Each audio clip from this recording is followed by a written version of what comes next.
Back to This Morning, and in half an hour at 6 o'clock we join GMTV. But now with the time at 5:30, the ITV Morning News.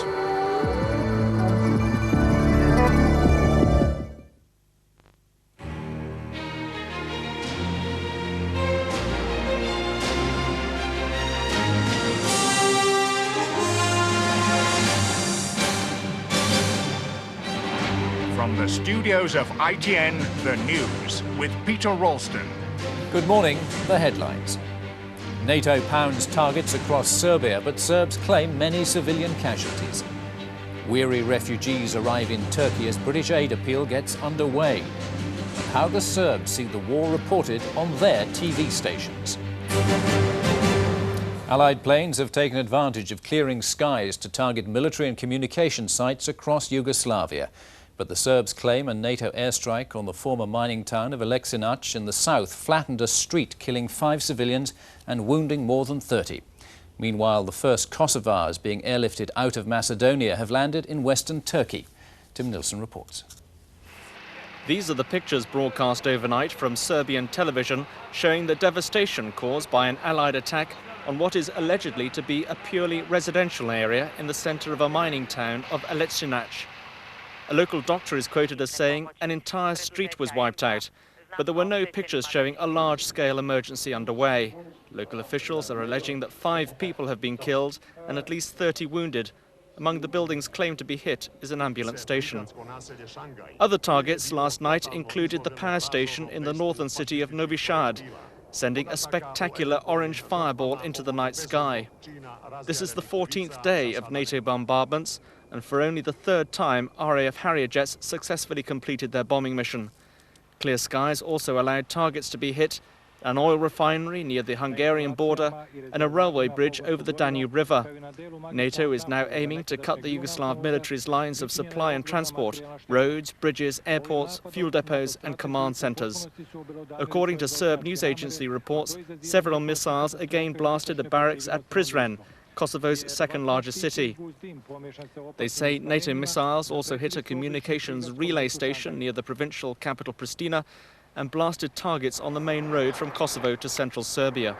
There have been claims from the Serbs that they had downed another stealth bomber overnight, but the Allies say all planes returned safely from their missions.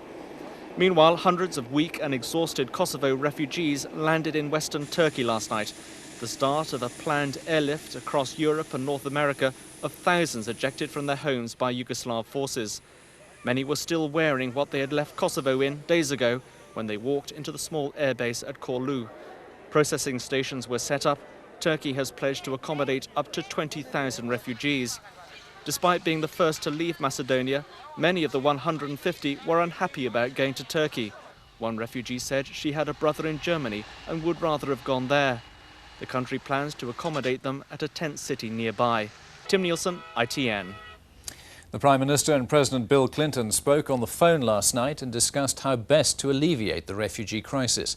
Tony Blair has insisted that any refugees given shelter in Britain will be returned to their homes. I emphasise again, it's very important because otherwise Milosevic gets the wrong message here. These people need to go back to Kosovo where they live, where they want to be, where their homes are, and we will make sure that happens. The United States confirmed it will take in 20,000 displaced Kosovars, but President Clinton warned it would only be a temporary sanctuary. The ethnic cleansing of Kosovo cannot stand as a permanent event. We cannot say, well, we just take all these folks and forget about their rights to go home. The Disasters Emergency Committee is launching a national appeal this morning to aid the refugee crisis. The committee includes the British Red Cross, Oxfam, CAFOD and Christian aid agencies. This British appeal will be broadcast on ITV and BBC this evening. The United States has also opened a special hotline. President Clinton said donating money to private charities was the most important thing people could do to ease the crisis.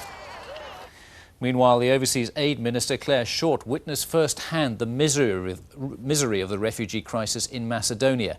International aid agencies echoed her calls for extra help, accusing the Macedonian authorities of hindering their efforts. NATO reported that 44,000 people had fled Kosovo within the previous 24 hours alone. Tim Ewart reports. This is the border between Kosovo and Macedonia, a vision more hellish with every passing day. The Macedonian government now estimates that 115,000 people are trying to cross. People they don't want, refugees who they say should be NATO's problem. Britain's Claire Short arrived, determined to do something to relieve this wretched logjam. As she watched, another body was brought out. It's an increasingly common sight. But her presence did seem to have an effect. A first group of refugees were at last allowed to move to a camp run by NATO forces. As British soldiers handed out food, there was anger at what many see as Macedonian indifference. But Claire Short wants action, not recriminations. I'm not interested in blame. I'm interested in the people getting fed and getting medical care and being cared for. 4,000 people are in the care of NATO, their suffering alleviated, although far from over.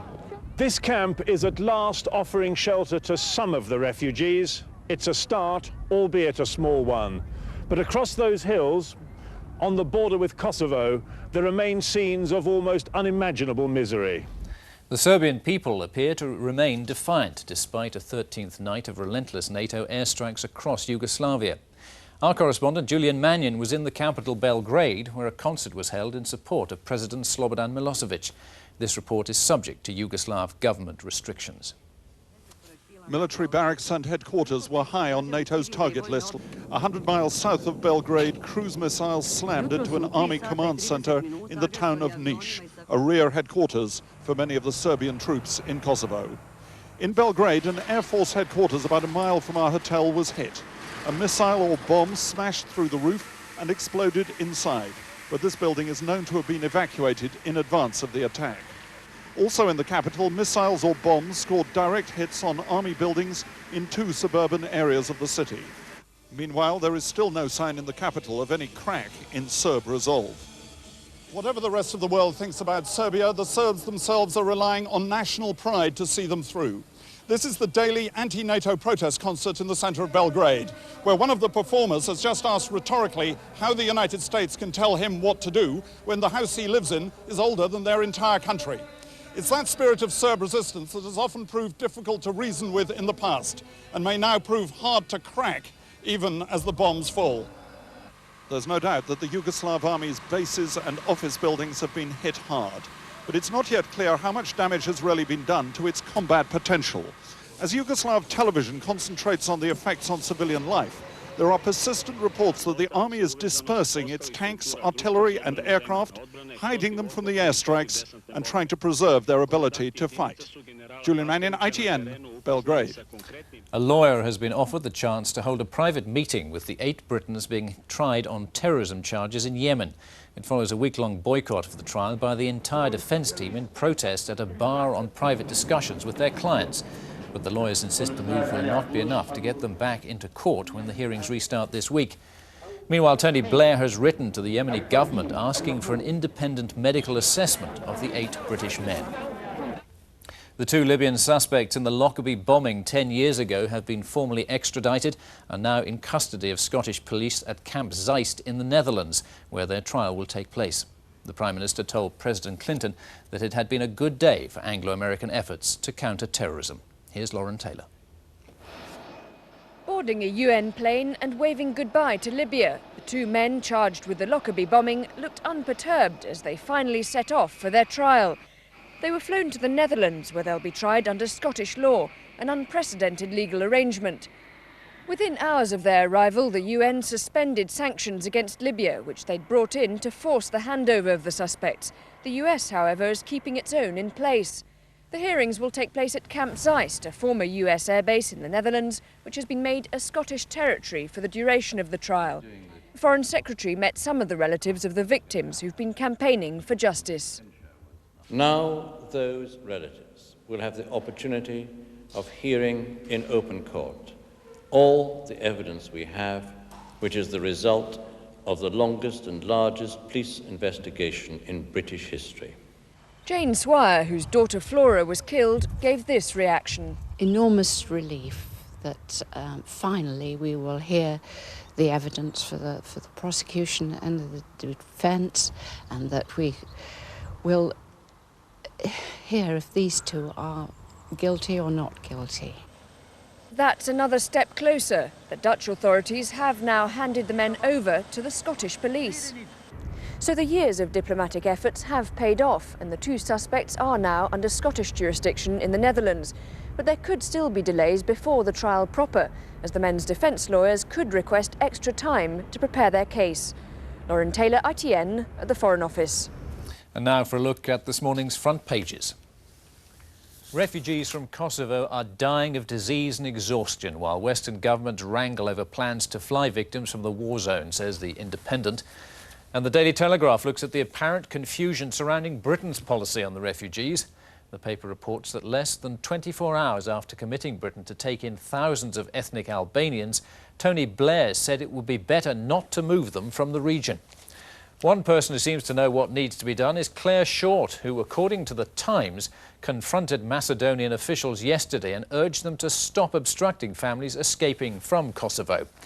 The Express carries the same story, revealing how a furious Miss Short phoned the Macedonian Prime Minister and demanded his immediate action in allowing thousands of refugees to reach safety.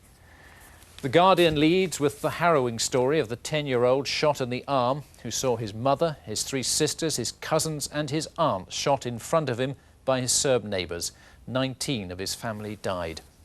A more optimistic headline in the Mirror reveals that aid is now arriving for the refugees and that Britain has launched its biggest relief operation since the Second World War. Tony Blair's apparent U-turn over the refugees is the lead in The Sun, the paper saying that he acted amid mounting fears that relief operations are turning into a political and humanitarian fiasco. Finally, a millionaire and his wife had an amazing escape yesterday, according to the Daily Mail, after the helicopter crashed into the sea in thick fog. It's now 18 minutes to 6. You're watching the ITV Morning News. Coming up, a look at how the war is being reported by Serbian television. Join us again after the break.